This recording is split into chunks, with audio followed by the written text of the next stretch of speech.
السلام عليكم ورحمة الله وبركاته. اللهم صل وبارك على سيدنا محمد. صلاة عبد قلت حيلته ورسول الله وسيلته.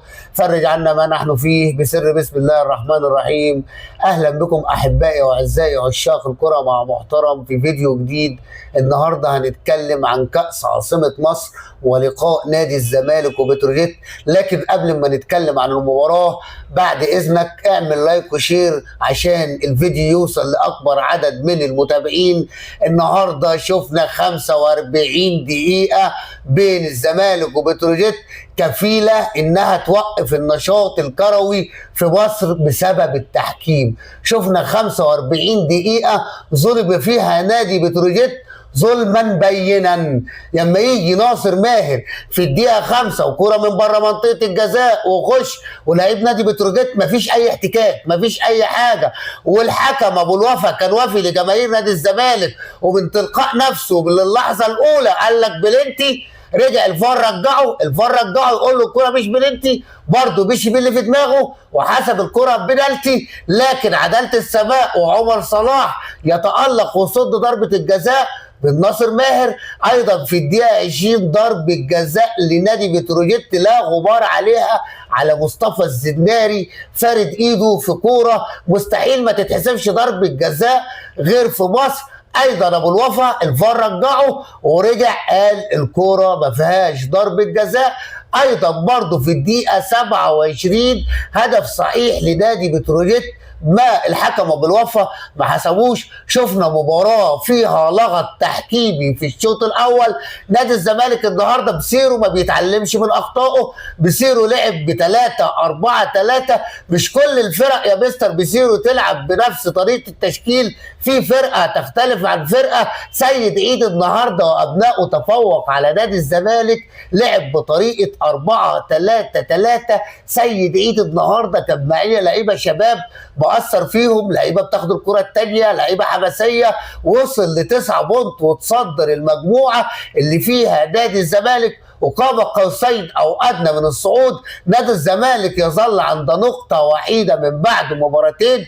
المباراه اللي فاتت ما عجبهمش التعادل، المباراه دي قدر نادي بتروجيت يكسب نادي الزمالك.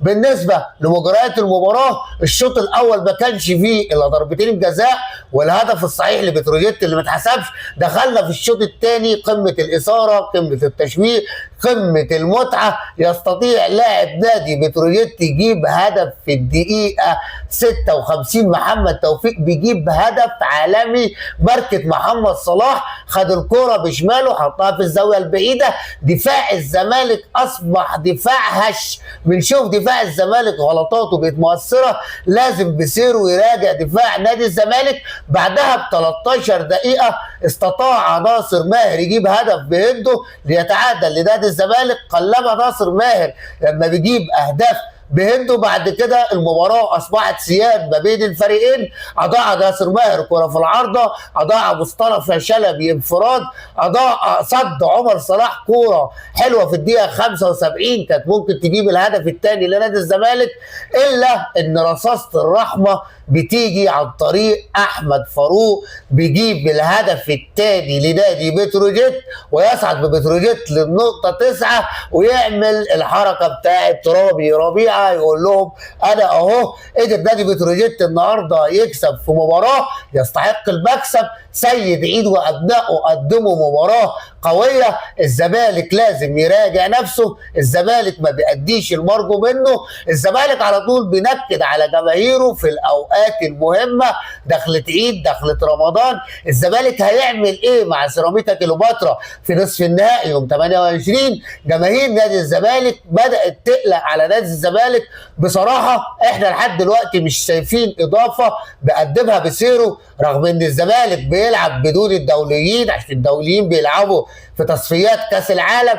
الا ان ده يا جماعه مهما كان نادي الزمالك وتيشيرت نادي الزمالك تقيل. شفنا برضو الحكام بتحكم بالفانلة او بالتيشيرت اللي بتشوفه. حاسس انا ان الحكام خايفه من ساعه احمد حسام ميدو ما اتكلم في المؤتمر الصحفي وقال على الحكام. شايف انا الحكام يا جماعه بتحكم بنوع التيشيرت اللي هي بتنتمي له. الزمالك النهارده ما قدمش اللي يستاهل عليه المكسب، لعب برعونه. اللعيبه اللعيبه داخله ضامنه الماتش، اللعيبه عندها ثقه في نفسها. ما شفناش شيكابالا برضو يا جماعه ما يبداش اول المباراه، قلنا مره واثنين وثلاثه شيكابالا نديله اخر ربع ساعه اخر ثلث ساعه. شيكابالا بيفقد من نادي الزمالك كتير اما بيلعب بدري، يعتبر نادي الزمالك بيفقد لعيب. لما نشوف المجموعه دلوقتي بتروجيت 9 نقاط، الجونه 4، مودرن سبورت 3، الزمالك 1 وسموحه لا شيء. وما زال مسلسل الاحتواء التحكيمي شغال